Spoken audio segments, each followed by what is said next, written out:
A paz do Senhor.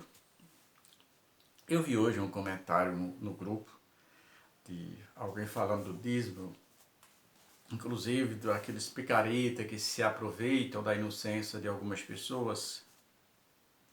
E já falei algumas vezes com respeito a esse mesmo assunto.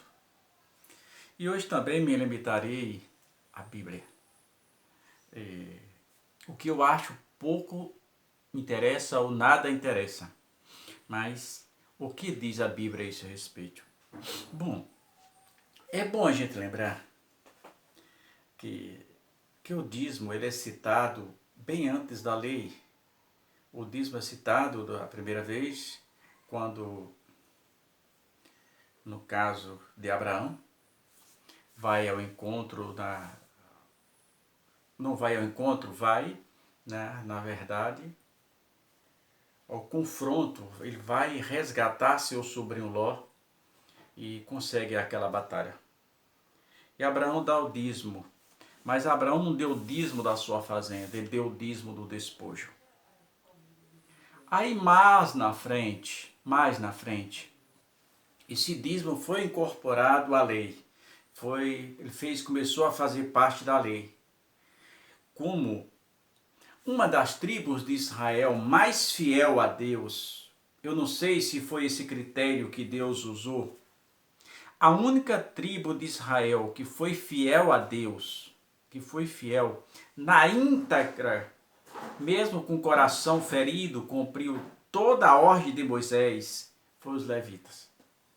A tribo de Levi cumpriu na íntegra. Eu não sei se foi isso que levou à escolha de Deus. Aonde isso aconteceu?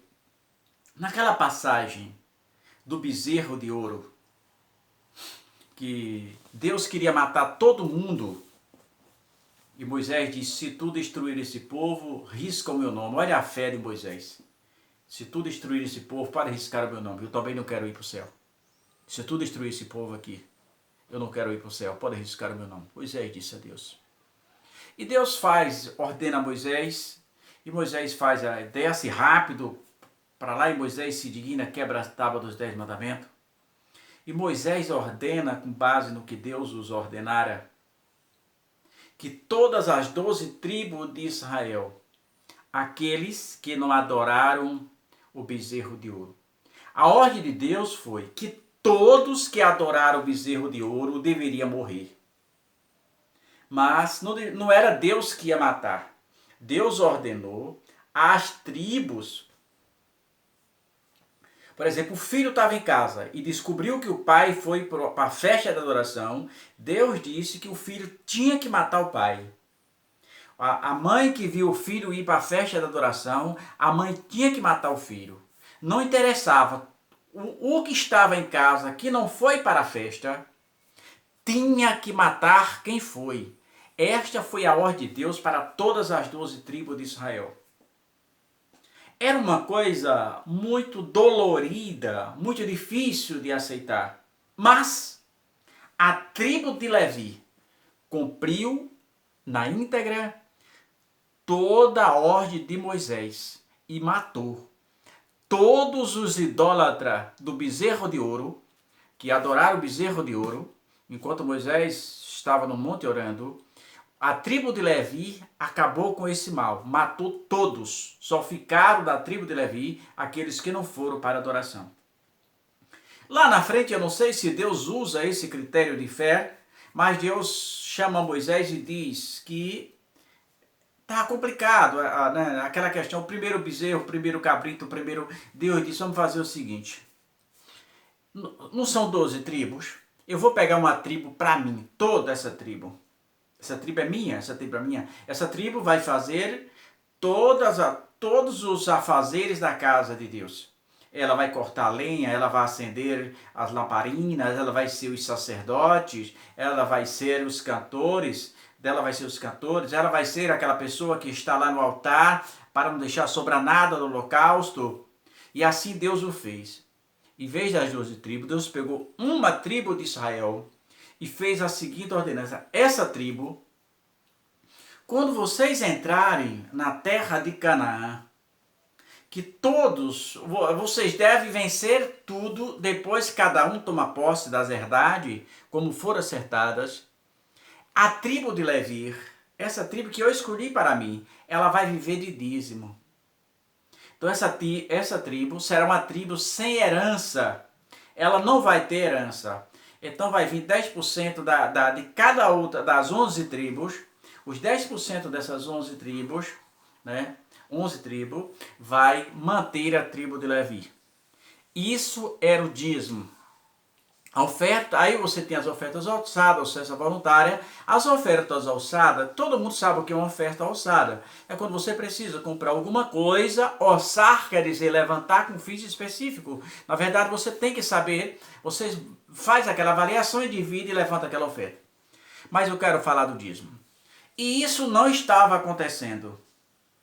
As pessoas, mesmo sabendo que tinha uma tribo que não tinha herança, não estava dando a sua contribuição, o seu dízimo de 10%. É por isso que em Malaquias está dizendo, porventura arrombará o homem a Deus nos dízimos da oferta ofrada. Isso foi o dízimo no Velho Testamento. Ele tinha uma outra conotação. Agora está ligado diretamente à sua fidelidade a Deus. O dízimo estava ligado à sua fidelidade a Deus. Isso porque o dízimo servia, não era para alimentar a luxúria de pastor, sair com carro importado, não era para dar uma mansão para pastor, não era para pastor estar viajando para a Europa, não, desfilando com tudo com o dinheiro do povo. Não, o dízimo não era isso. O dízimo é para manter uma tribo inteira, de velhos, adultos, a crianças, de cantores, todos. O dízimo era para manter a tribo de Levi e não para o usufruto do sacerdote. Isso não existe. Então, isso foi no Velho Testamento. No Novo Testamento, a citação feita por Jesus.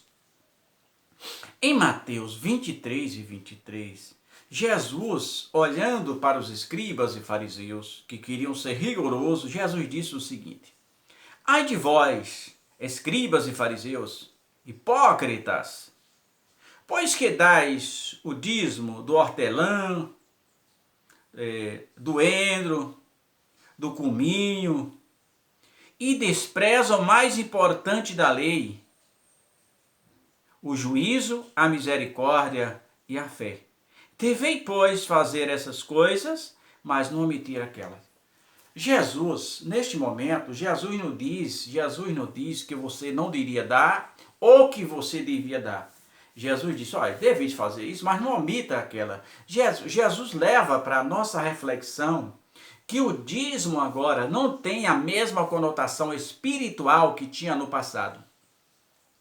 Em Coríntios, o que é que está escrito em Coríntios? Cada um contribua conforme propôs no seu coração. Nenhum momento Paulo falou sobre dízimo, porque o dízimo no Novo Testamento, a salvação é pela graça. O dízimo era para segurar a tribo de Levi. O dízimo no Velho Testamento tem essa conotação. Tinha uma tribo que não tinha herança. E o dever dos outros era 10% daquela tribo tinha que vir para essa para manter a tribo, pois ela ficou sem herança. Então era uma conotação realmente espiritual, pois estava deixando a outra com fome. Já no Novo Testamento, eles têm um ato de fidelidade. A Bíblia mostra isso, que no Novo Testamento, na verdade, que não tem mais a mesma conotação que teve no passado. Então, para quê? Não adianta querer fazer isso. O dízimo, hoje, para nós, é um ato de fidelidade. O dízimo, você não pode dizer para alguém que se ele não dá dízimo, vai para o inferno. Porque nós não estamos na lei. Aquela época que teve essa conotação, já passou. Nós agora, Paulo nos ensina que cada um deve contribuir conforme propõe no seu coração. Essa é a exortação de Paulo. Paulo, em 2 Coríntios, ele 9, ele diz o seguinte, 2 Coríntios 9, versículo 6, ele diz, eu digo isto que o que semeia pouco, também pouco ceifará.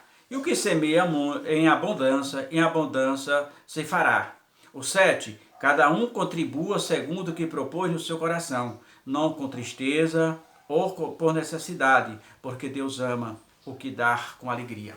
Então, o dízimo ou as ofertas alçadas, que você contribui para a Igreja de Cristo, hoje ele é um ato de fé. Hoje, qual é a conotação do dízimo hoje? É bênção financeira. O dízimo hoje ele não atinge a vida espiritual. Não, o cara que dá dízimo vai para o inferno, não tem nada a ver uma coisa com a outra. O dízimo hoje ele é um ato de fé. É um ato que te abençoa financeiramente. Deus vai te abençoar financeiramente mais e mais pelo seu ato de fé. Não pelo simples fato de você ser um dizimista, não. Não é isso. O dízimo não tem a mesma conotação do que no passado. Hoje ele é um ato de fé. No passado ele era para segurar a tribo de Levi. A tribo de Levi. E não para manter a luxúria daqueles né, que saqueiam a Igreja de Cristo. Pense nisso.